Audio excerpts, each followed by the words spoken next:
Alrighty, hello everybody. Some people ask me about this question that requires something we haven't really learned in class yet to solve, but I wanted to show you how you could do it without using that technique, kind of just by guessing and checking or making a table.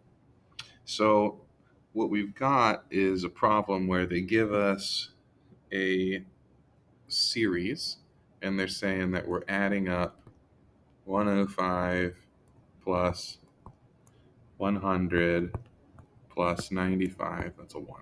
105 plus 100 plus 95 plus dot dot dot. And they don't tell us how many terms there are. But what we can identify is that the first term is 105 and that each of the terms goes down by 5. So we can identify that part of it. So then if I want to try to think about what the terms in this sequence are, I know that the nth term is going to be 105 minus 5 times n minus 1. Or some of you like to work backwards to what the 0th term would be. If I went backwards, I could imagine 110 came before. And so you could also have written out 110 minus 5n, thinking about that like mx plus b. Or maybe you wrote that the other way, where you wrote negative 5n plus 110. Then it's really like an mx plus b situation. Any of those are equally good. So if I want to think about what happens when I add up terms, the idea that we've used over and over is it's n terms, and each of those terms is the average. The first term plus the last term divided by 2 is the average, and then times n is what the sum of all the sequences. So if I use any of these versions here, what I can write is n times my first term, 105, plus my last term, negative 5n plus 110 over 2. And what I did there is I just grabbed this version and stuck it right there. But I could have used either of the other versions and it would have worked just as well. So what I know now is the sum of my n terms is n times 215, because I can combine my like terms, minus 5n over 2. And you can distribute that out if you want. And this is what somebody asked me, like, wait a second, do we have a quadratic equation here? So if you distribute it out, you'll notice we get 215n minus 5n squared over 2. It's not really necessary to distribute it out, but if you do, you'll notice, okay, we actually have a quadratic. The second part of the question says to find when does the sum equal 1140? Now, one kind of silly way to approach this question is to think that there are, like, the terms start out at about 100, and so maybe trying out 11 as a first guess would be okay because the sum is added up to about 1100. My terms go down, so maybe I'd try out 12 first. So let's just try out 12.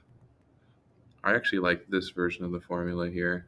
That would be 12 times 215 minus 5 times 12 over 2. And let's just see if that works out. Of course, calculator needs to boot up.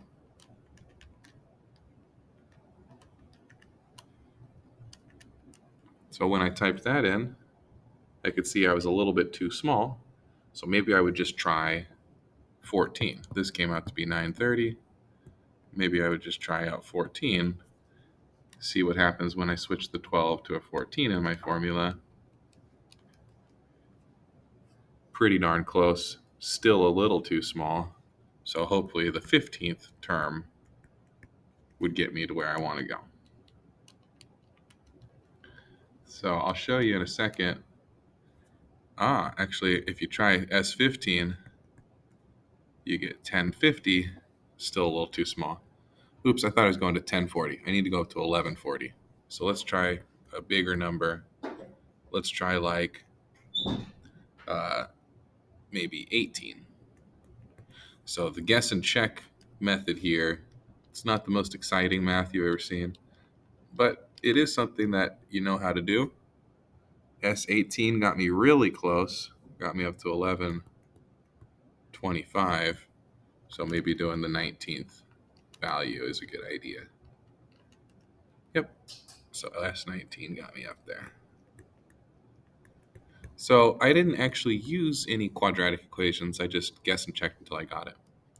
A more efficient way to do that would have been to type your formula in right here using the letter X instead of the letter N. So I'm just going to type that in. So you see here, typed in the formula, and then I'll go to the table. So I hit the blue button and the graph button, and you can see the table right here. And as I scroll down, you can see my Y values are getting closer and closer to what I wanted, and then it lands there when X is equal to 19. The last thing that you could do is you could actually solve it. So I'm going to move my face out of the way here. So if I solve it, sorry, just a second. If I solve it, I would have 1140 equals 215n minus 5n squared over 2. Multiplying by 2 gives me this.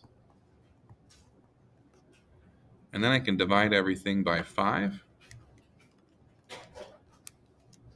And I get 456, just dividing by 5 to get rid of the nasty big numbers, equals 43 minus n squared, 43n. Then when you're doing a quadratic, you want to get everything on one side. And then you can either use the quadratic formula or you can factor it. And it looks like here, I know that 19 is one of my answers from what I did with the guess and check. And it looks like there's actually another answer as well. If I do 43 minus 19, I get 24. And so that suggests there's two answers. And if you go back and check your table, it turns out that, check it out, 24 is also a solution. And that makes sense because you've got a parabola going like that. So anyway, there you go. A little bit harder than what we've done before, but you still can do it with guess and check or with using your calculator.